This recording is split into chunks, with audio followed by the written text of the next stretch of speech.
Muy buenas a todos. Hoy cambiamos los papeles. En este café con Psicología en Acción estoy aquí un servidor, Juan Miguel Vargas, y a mi derecha, esta vez, te toca Isabel, te toca de pinche. Bienvenida. Y hoy abrimos este espacio en Candil Radio con la mirada puesta en las fronteras, pero no solo en las geográficas, sino en esas que levantamos en el día a día. Hace apenas 2 semanas el fútbol nos recordaba el largo camino que queda por recorrer contra el racismo social, ¿no? Este 31 de marzo, este partido que hubo entre Egipto y España, ¿no? También los hechos ocurridos hace ya casi un año en Torre Pacheco, y también a veces pensamos en la discriminación como algo que es lejano, un conflicto en el telediario, pero la realidad nos desmiente con crudeza. La situación, hablamos del genocidio de Gaza, ¿no? Una tragedia que nos golpea cada día en las pantallas y que representa la expresión máxima y más violenta de la deshumanización del otro. Es el extremo de una escala que comienza mucho antes, en lugares donde el racismo parece invisible o sutil. Bueno, mientras tanto, ayer se daba un paso legal histórico por parte del gobierno con la regularización de aproximadamente 500.000 personas inmigrantes. Y para que nos acompañe en este café con Psicología en Acción, tenemos como invitada a la compañera Salwa El Omari. Bienvenida, Salwa. Gracias, Juan. Gracias, Isabel. Salwa es psicóloga general sanitaria, es especialista en trauma, es española de origen amazigh, del Rif, norte de Marruecos. ¿Vale? Entonces, toma tu café, tu infusión, tu agüita con gas o tu cerveza y te invitemos a que nos acompañe en esta reflexión para buscar propuestas concretas, pequeñitas y grandes, porque frente al racismo y la discriminación, el silencio no es una acción neutral, es el espacio donde crecen las mentiras. Comenzamos. Fíjate, ya que comenzamos, buenos días, Juan bien mencionó un montón de situaciones terribles y muy visibles, pero esto es lo que vemos. ¿Y qué pasa con lo que no vemos? Con lo pequeñito, con cómo excluimos, con cómo utilizamos el lenguaje o cómo nos sorprendemos. O sea, yo tengo una cafetería preferidísima, su dueña es negra, y el personal al principio estaba impresionado porque ella fuera la dueña de la cafetería, que además sirve fantásticamente bien. Y que ahora queremos y que ahora todo el barrio somos quiere vecinos, compartimos cafetería. Quiere ir allí, claro. Entonces, esos gestos de ¿tú eres la dueña? Que son pequeñitos, que no tienen que ver con Gaza, terrible, con Irán ahora, que no tiene que ver con este macro visible, con Egipto, con el partido Egipto-España. Esto también existe. Pues esto. ¿Tú cómo lo has vivido? Porque claro, tú eres española, pero tu origen es marroquí. Entonces, de alguna manera te ha llegado, ¿no? ¿O no? Todos los días, empezando por la típica frase de ¡ay, no lo pareces! Entonces yo digo, ¿no parezco el qué? No, porque para mí es como, no parezco el qué. ¡Ay, pues no pareces como de allí! Entonces es la típica frase de comienzo. O incluso también una frase que a mí me chirría mucho, la pregunta que me chirría mucho es ¿de dónde eres? Porque si aquí añadimos también un poco de, si ya de por sí yo ya tengo una crisis de identidad derivada de lo que vivimos, lo que vivo en el día a día, si encima nos complicamos y digo, pues soy de Almería. Ay, pues, pero ¿de dónde eres? ¿No? Ahí es como, siempre queremos llegar a más. Entonces, hasta que no llegamos o la gente no se queda tranquila hasta que yo digo, vale, de origen amazigh, del norte de África, etcétera. Ahí es donde la gente ya se relaja. Vale, ya sabe yo que de aquí no eras. Entonces, claro, allí pues parece como son conversaciones del día a día, son conversaciones que parecen un poco no agresivas, pero yo allí me siento rechazada porque yo ya no soy marroquí. No pertenezco. Exacto. ¿Dónde pertenezco? Entonces, ¿de dónde soy? Ahí donde yo pregunto siempre, si aquí no, allí no, entonces ¿de dónde soy? Parece que esto es una constante con la migración. Porque comentaba antes que mi tío emigró a Alemania. Mis primos, cuando venían, me decían: no soy de ninguna parte, porque aquí soy alemán y allí soy español. Entonces, ¿de dónde soy? ¿No? Y me hablaban como de este dolor de la emigración. Exacto, entonces si encima a ese dolor migratorio le añadimos agresiones racistas a diario, y que además yo soy consciente que estando aquí ahora sentada yo soy una privilegiada. Porque al final, a ojos de las personas blancas, no parezco de otro lugar, sino que parezco un poquito más de aquí. Aunque parezca como algo positivo, para mí, sinceramente, es como un insulto, ¿no? Es como que no pareces lo que eres, porque al final soy de donde soy. Entonces, como que parece como que me estás elevando a algo que en realidad me estás infravalorando por mi origen. Pero al final es eso, la suerte que tengo, el privilegio que tengo de que por parecer un poco más de aquí, pues no sufro más que, por ejemplo, mi madre, que se lleva el velo, o mi hermano, por ejemplo, que sí parece para la gente de aquí más moro que yo. Entonces, pues son agresiones racistas diarias, estés donde estés, y claro que influye en absolutamente todo, en tu salud física, mental, influye incluso en cómo te autopercibes, cómo te perciben los demás, y de eso vamos a hablar hoy. Y de eso vamos a hablar hoy. Sí. Y fíjate que uno de los sentidos de este programa es poner el foco en concienciar, ¿no? En que las personas nos demos cuenta de ponernos en el otro lado y nos demos cuenta de cómo podemos ayudar un poquito más en no ejercer racismo, ¿no? El racismo desde el nivel más sutil al nivel más alto, ¿no? Entonces, en ese sentido también te quiero pedir que nos corrija a cualquiera de los dos, porque podamos utilizar alguna expresión, alguna palabra no adecuada, y quiero poner el foco en que todos lo hacemos. Todos, incluso los que no queremos y tenemos cuidado porque no sabemos, ¿no? Entonces una de las cosas de tenerte aquí es que nos puedas decir esas cosas que duelen, que hieren sensibilidades, incluso también darle voz a las cosas que son más grandes, ¿no? Pero las cosas pequeñitas también nos interesan mucho y, bueno, te quería pedir esto, ¿no? Que nos corrigieras, porque nosotros estamos aprendiendo también y tenemos la intención de no herir, o por lo menos herir lo menos posible. Yo lo agradezco mucho porque al final, fíjate, agradezco algo que es un derecho mínimo, es a no sentirme agredida, ¿no? Pero lo agradezco, el crear este espacio seguro donde yo te puedo decir desde el cariño y corregir desde el cariño, porque al final todas y todos somos racistas porque el sistema es racista, igual que cuando decimos que el sistema es machista, y está bien que las mujeres eduquemos a los hombres y está bien también que las personas racializadas eduquemos a las personas blancas, porque al final estamos aquí todos para reeducarnos mutuamente. Sí. Y también para vivir desde lo que somos, que es personas. Entonces, no solo para educarnos en esta cosa de la tolerancia, sino para sentir que es que el otro es un ser humano exactamente igual que tú. Fíjate, o sea, a mí es como cuando muchas veces hablamos de esto y yo digo, es que para mí lo difícil es hacer lo contrario, es ser racista, porque ahí pones mucho odio, mucho esfuerzo.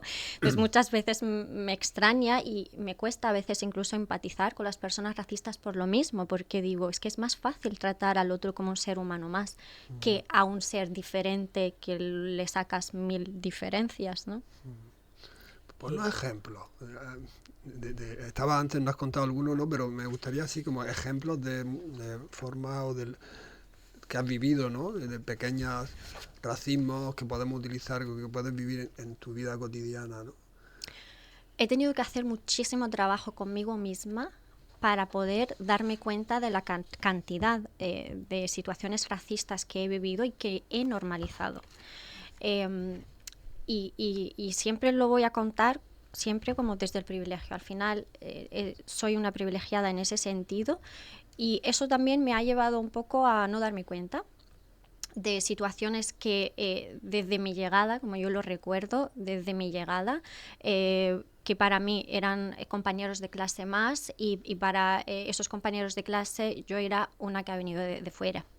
Entonces extrañaba justo lo que tú decías antes de yo sacaba muy buenas notas, mi hermano igual, estábamos en la misma clase y se extrañaba como de repente 2 niños que acaban de llegar sacaban buenas notas y para mí era lo normal. He venido aquí a estudiar y bueno, puedo sacar buenas notas o malas notas, pero al final, ¿qué hay de extraño en esto? El tema también de, al final, yo he vivido en tantos sitios que para mí era normal llegar y que se me acoja en los grupos, a veces cuesta más, cuesta menos, hablamos de niños y niñas, pero no era consciente del nivel de complejidad de cómo me ha sido para mí hasta ya hace poco, hace poquitos años en terapia, que cuando me voy dando cuenta de lo complejo que era el sentirme aceptada, el esfuerzo que me ha costado constantemente. Entonces quiero sobre todo hoy hacer hincapié en esta parte de que yo como Mora siempre he tenido la sensación de que he tenido que demostrar continuamente mi valía como estudiante, luego como profesional, luego como persona en general. Es como que yo siento que vivo con una deuda que continuamente tengo que corregir, o como ya tengo la etiqueta de ladrona o de criminal o de que viene a robar o a saber, que entonces yo voy a los sitios con esa mochila. Entonces, claro, son cosas sutiles, pero que a mí me cargan muchísimo y que nos cargan a las personas racializadas, porque continuamente es como entre nosotras las moras hacemos la broma de entras a una tienda y cuando sale y pita, el peor miedo es nuestro miedo, que salgamos y que pite, porque al final siempre se va a culpar antes a esta persona racializada antes que a una persona blanca. Y es como una persona va tranquilamente al centro comercial, nosotros vamos con el miedo a que pite y que madre mía, que no me pite saliendo. Fíjate, esto se lo escuché, exactamente esto, y volvemos al tema de las coincidencias en las circunstancias. Le escuché esto a Alba Flores en la presentación del documental, bueno, en realidad es una peli documental que ha hecho de su padre. Decía esto, ¿no? O sea, da igual que yo sea la nieta de Lola Flores o la hija de Antonio Flores. Al final soy gitana, ¿vale? Y por tanto soy sospechosa. Entonces, y era exactamente eso, decía, cuando pasa algo, me miran. Cuando llegué a mi piso y me fui, me dijo cuando me cambié de piso, me dijo el portero, fíjate, al final no has dado tantos problemas como pensaban los vecinos. Efectivamente. Volviendo a los ejemplos, el tema, por ejemplo, del alquiler, yo le cogí hasta muchísimo miedo, por lo que yo por teléfono cuando tenía que buscar piso nunca decía mi nombre, o sea, no podía decir mi nombre. Y vuelvo a lo mismo, juego con la ventaja de que cuando llego se me deja entrar, porque no llevo velo, porque al final no encajo en ese estereotipo que se espera de mí. Entonces, hasta que por fin ya si consigo o no consigo ese piso, ya digo, me llamo Salwa, y ahí es como, ya hemos aceptado, ¿qué podemos hacer? Pero me pongo en el lugar de todas las personas racializadas que sí que tienen que decir por teléfono, soy Mohamed o soy Fátima, o con acento. Entonces hablamos de cosas que para otras personas son el día a día y que todo fluye, y que para nosotros se complica absolutamente todo. En el transporte, yendo al trabajo, para una entrevista de trabajo, para que te cojan en el trabajo. Una vez que te cojan tienes que demostrar continuamente que tú vienes ahí a trabajar, a ser mejor, y que muchas veces la etiqueta de que te han cogido por idioma o te han cogido porque les sirves para esto, el tener que ser útil continuamente porque tienes que justificar que no estás aquí para recibir ayudas, el miedo incluso a acabar en paro o acabar sin trabajo y que digas soy mora y estoy sin trabajo, lo cual conlleva, ¿no?, a ese estereotipo, ese prejuicio de que... exacto. Y hablamos también de ejemplos de la inseguridad, por ejemplo, cosa que han vivido mis hermanos por ser moros, de que al final son más susceptibles a sufrir un control aleatorio policial. Entonces hablamos de algo tan simple como andar por la calle. Y estamos hablando de que somos españoles. O sea, no me quiero ni imaginar en el lugar de las personas recién llegadas, o persona en situación irregular o lo que sea. Claro. ¿Y tienes la sensación de que ahora es peor o es exactamente igual? ¿Ha habido algún cambio en este sentido? ¿Ha aumentado el racismo? Claro que sí, porque al menos, se lo decía el otro día también a Juanmi, de que hace unos años, o sea, el racismo en sí no ha cambiado. O sea, el racismo en estas situaciones, por ejemplo, el tema de control policial o el alquiler, las agresiones diarias, no ha cambiado. Lo único que ha cambiado es que antes la gente le daba vergüenza mostrar esas creencias negativas o lo que pensaban realmente, no lo verbalizaban. Sin embargo, hoy en día es como se ha convertido en el discurso típico normal. El discurso de odio es como, ya es lo normal. Abres la tele y el político está hablando, soltando racistadas, en la radio, en redes sociales. Yo tengo ahora mismo mis redes sociales llenas de comentarios racistas. O sea, incluso exponerme públicamente al final te expone a este discurso de odio. Antes parece que al menos la gente como que le daba más apuro o más vergüenza. Sin embargo, hoy hasta parece que algo que incluso te empodera o te da como una situación de privilegio en el mundo, en el país, porque hablamos también de algo un poco más generalizado a nivel mundial. Sí, yo la sensación que tengo, ¿no?, los últimos años es como que parece que el nivel de racismo ha subido mucho, que lo había, pero en España, por ejemplo, es algo como... A mí me sorprende, ¿no? Esto que pasó el otro día en el partido de la selección española entre España y Egipto. Yo nunca había visto un partido de la selección española que se pitara el himno del equipo contrario, que hubiera cánticos hacia, bueno, en este caso musulmanes, ¿no? A mí me sorprendió muchísimo y por supuesto veo que tiene que haber una conexión con eso que vemos en la política constantemente, ¿no? Como los políticos, que en teoría son los que nos representan, están ahí dando muy mal ejemplo, ¿no? Exacto, de hecho, a mí me ha sorprendido que a la gente le sorprenda. Me acuerdo que incluso mi pareja me lo estaba comentando, madre mía, lo que está pasando, porque lo estaban viendo, y para mí era como, ¿y qué esperábamos? O sea, yo que recibo todos los días los comentarios en redes sociales, me monto en taxi, sufro una agresión racista, etcétera, para mí era como, eso simplemente se ha hecho como... es como más público, pero en realidad es como las típicas agresiones machistas que se sufren en todos los domicilios, pero que de repente alguien lo ha grabado.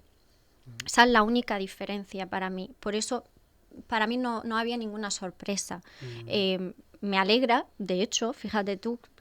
lo que estoy diciendo, como que me alegra porque al menos hace que ciertas personas se muevan, pero en las mismas semanas de lo del partido, estaban pasando lo de el asesinato de varios jóvenes, por el ejemplo del chico de Málaga, por parte de la policía, y que como son varios casos también que se archivan y son casos grabados. Entonces, y yo siempre, lo que tú decías al principio, si con grabaciones y eso está pasando, ¿qué pasa con lo que no vemos? Claro, yo te estoy escuchando y por una parte es como, claro, no teníamos conciencia, la conciencia que puedes tener tú. Por eso nos sorprende. Porque es algo, y además tú necesitas esta exposición porque eres una profesional y lógicamente necesitas que te conozcan. Entonces, te llamas Salva Lomari y no te llama María Pérez. Entonces, con lo cual, esto está servido. Y tú la recibes de primera mano. El resto la vemos en diferido, la vemos a través de la tele o a través de la radio, y esto como que nos llega como si fuese de lejos. Y eso hace que tengamos menos conciencia en un determinado momento. Y ahora me gustaría conectar esto con el tema de la salud mental, ¿no? Aprovechando, o sea, que tú estás en tú, los dos lados, tú eres profesional de la lados. psicología, ¿no? Claro, es como, primero que te ayuda a ti a nivel personal, y después cómo pones esto al servicio de la profesión, porque me imagino, igual, esto también es racismo, que tienes población marroquí, que te busca porque eres un espacio seguro, ¿vale? Creo que para empezar lo voy a resumir como en una frase de trabajo con el dolor de los demás en contacto con mi propio dolor. Es como, esa es la sensación que yo tengo en mi día a día actualmente, porque fíjate, es lo que tú decías de cómo las personas blancas lo viven con distancia, pero en mis sesiones muchas veces la mitad de la sesión habla de lo que ella ha sufrido como profesora en clase, como trabajadora en no sé dónde, como alumna en no sé dónde. Entonces al final son situaciones dolorosas para nosotras y que son el día a día, lo cual también se traducen al espacio terapéutico. Yo digo, por una parte, tienen la suerte y tengo la suerte de poder acompañarlas desde una mirada, desde un espacio terapéutico donde estas cuestiones se entienden, no tienen que explicarse mucho. Ahora bien, lo que sí a mí me duele muchísimo más es cuando te vienen la mayoría de los pacientes con un historial de haber estado en otras terapias y haber sufrido racismo. Ahí sí que me duele. Me duele primero porque me identifico con ese dolor, y también me duele porque al final es como nuestra profesión. O sea, como un poco de como que me rabia, me entristece, porque al final se supone que somos profesionales que cuidamos el dolor de los demás. Entonces, que retraumaticemos a los clientes, para mí, no sé qué palabra usar aquí, pero me chirría mucho. Bueno, esto nos interesa mucho, ¿no? Porque aquí somos profesionales de la psicología, ¿no? Y ¿qué tipo, o enuméranos formas así que te han llegado, ¿no? Por medio de tus pacientes, de que se han sentido dañadas de alguna manera por el racismo, ¿no? También de psicólogos, de psicólogas. Es verdad que aquí me puedo tirar miles de horas y de días dando ejemplos, pero lo que más se repite con el tema, por ejemplo, hoy en día que se habla mucho del tema del velo. Entonces, es, por ejemplo, el que una mujer quiera un espacio seguro para reflexionar sobre esa decisión de si quitarse el velo, por ejemplo. Entonces, aquí se dan muchas situaciones de, vale, pues quítatelo. No es como... sin entender la profundidad y la complejidad de lo que hay detrás. O justo también a lo mejor una chica que se lo quiere poner y quiere llevarlo a terapia y trabajar para ver qué le toca, qué no le toca, porque hablamos al final en ambas situaciones, es mucho miedo, hay mucho dolor. Al final, sea porque te lo quitas, sea porque te lo vas a poner, sabes que vas a sufrir mucho, sea a nivel familiar, cultural y luego pues, a nivel social también porque estamos en España. Entonces, el que no haya un espacio seguro para ellas, y esto es un ejemplo, porque luego podemos hablar también de muchas situaciones en las que se invalida tu propia cultura en el espacio terapéutico, porque no hay una formación transcultural o interseccional dentro para el profesional, cosa que yo digo, es que no hace falta a veces ni siquiera formación, con que sepas acompañar y no invalidar, pero se da, y muchísimo.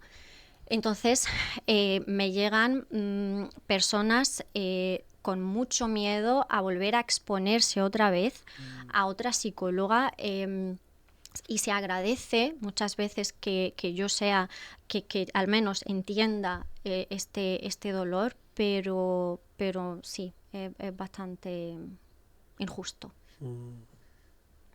Y también, claro, porque cuentan con el privilegio de que al final son españolas, nacidas aquí, tienen el idioma, pero si incluso nos vamos un poquito más allá, a personas que no tienen la posibilidad de poder acceder a una terapia privada en salud mental a nivel público, yo he tenido, no sé si llamarlo suerte o la mala suerte, de acompañar a mis propios clientes dentro de las organizaciones para traducir, y yo he tenido que exponerme a traducir barbaridades. O sea, ya no solamente hablamos de invalidación del propio dolor, sino el típico comentario de estás con un estrés postraumático muy heavy y que lo primero que te suelten es tú has llegado, agradece que has llegado, lo cual aprovecha el tiempo que tienes aquí ahora, que por fin has cumplido ese sueño de llegar aquí y que tienes que espabilar y aprender español y tal. O sea, hablamos de barbaridades y que está pasando aquí en Almería y los profesionales siguen allí trabajando. Entonces, para mí ha sido sentirme violentada y sentir que mi paciente también está siendo violentado. Entonces, no son situaciones como de cada X tiempo, sino en cada minuto que las personas se exponen a las personas blancas todos los días, estamos expuestas a ser agredidas. Bueno, yo antes de que cerremos, porque nos queda poco tiempo, quiero primero invitarte a repetir con esto, porque me parece súper importante plantearlo. Te han quedado tantas cosas. También me gustaría, antes de que cerrara Juanmi, recordar que tenemos memoria y que somos un país de inmigrantes. Ojito con esto. O sea, yo me llamo Isabel Fernández Medina, que seguro que no es de Valladolid, mi segundo apellido. Inmigrantes y además tenemos un origen, ¿no? Entonces, tenemos un origen, tenemos una historia. A mí me gustaría poner esto encima de la mesa y que continuáramos con este tema. A mí sí me gustaría hablar justo de eso, ¿no? De cómo que a veces tenemos que pasar por un proceso para poder empatizar. Es como recordar que hemos sido inmigrantes y podemos serlo para poder empatizar con el inmigrante. A mí eso me invita mucho a reflexionar y decir, entonces tenemos que pasar por situaciones para poder empatizar. Y sí, para algunas personas es necesario, parece, pero pues sí, invito a reflexionar también sobre eso. Sí, más que nada, en esto de para poder empatizar tenemos que pasar por situaciones, claro, porque si no tenemos conciencia de que es un limón, no vamos a poder reconocerlo, porque no hemos tenido la experiencia, nadie nos lo ha explicado, no tenemos memoria del color, del olor, del sabor. Entonces, la memoria nos conecta con eso, con algo a nivel sensorial. También sucede desde nuestra propia historia. Y esto realmente es necesario para generar empatía. Por eso te lo decía, ¿no? Esta mañana, cuando estábamos preparando el programa, nos mandábamos Isabel y yo algunas canciones, y una de ellas era la de El emigrante de Juanito Valderrama, que es un clásico de la copla de nuestros padres, ¿no? Y bueno, es una canción muy emotiva y que nos hace ver que tenemos un pasado de emigrantes. En los años 60, en los años 70, los españoles, y principios de los años 20, los españoles emigraron mucho y fueron acogidos.